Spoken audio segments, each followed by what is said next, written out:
Hello, my name is Putri Ananda Salsabilla.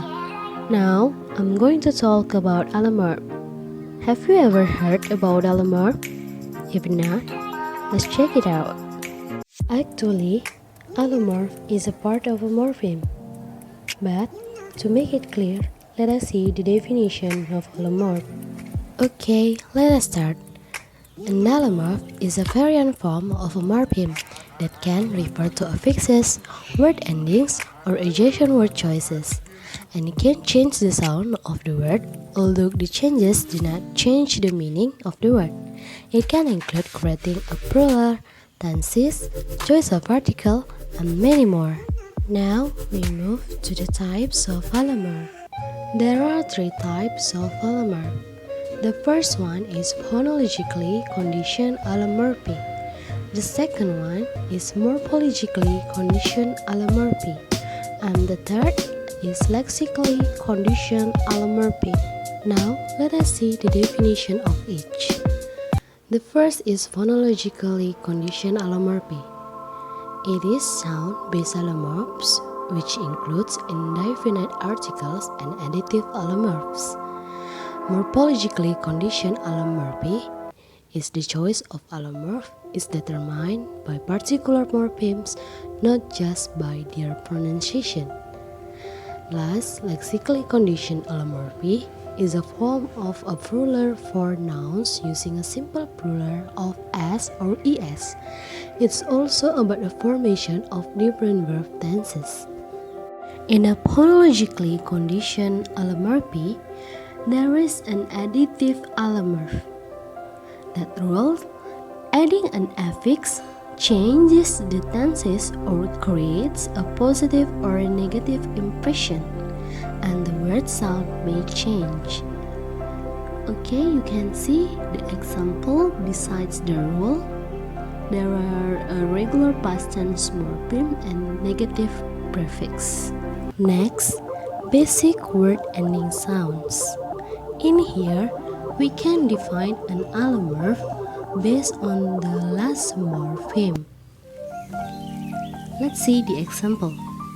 A morpheme awesome, and the sounds of allomorph is like zum, awesome. Next is boxes. An allomorph sound like boxes, z, boxes, and etc. The next is indefinite article allomorphs. It rules whether a or an is the allomorph chosen depends on how an adjacent morpheme is pronounced. So, if we pronounce a vowel in front of the word, it may use an, and for a consonant we can use a. For example, a dog, an eagle. We move to morphologically conditioned allomorphy. The rule, structure-based allomorphs. This is typical of English in that there is no one-size-fits-all rule. We can see the example: assume, assumption, assumptive, assumable, and you can see the other example based on the tables that I have. Now, we are talking about lexically conditioned allomorphy. In these types, there are three parts of lexically conditioned allomorphy. The first one is replacive allomorph. Replaces letters within the word to create plurals using an, irregular plurals, or past tense form. Second is zero allomorph. There is no changes from singular to plural in here. The last is suppletion allomorph. Allomorph of a morpheme are phonologically unrelated and changes the shape of the word. Now, let us see the example of replacive allomorph.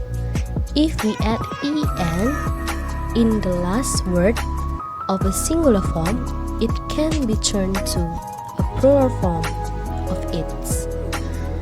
For example, child is singular.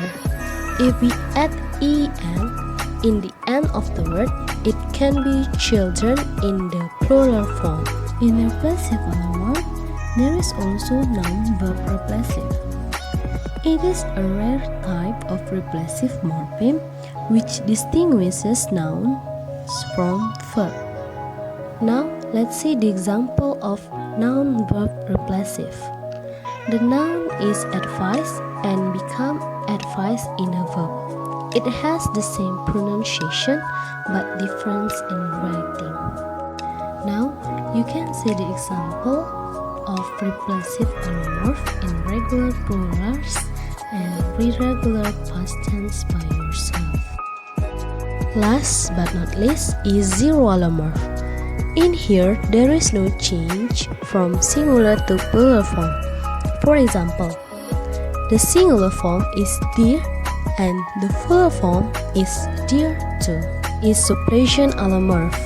Suppression allomorph is an allomorph of a morpheme are phonologically unrelated and changes the shape of the word. We can see the example besides the definition that I have made. Okay, that's all my explanation about allomorph. Thank you for watching.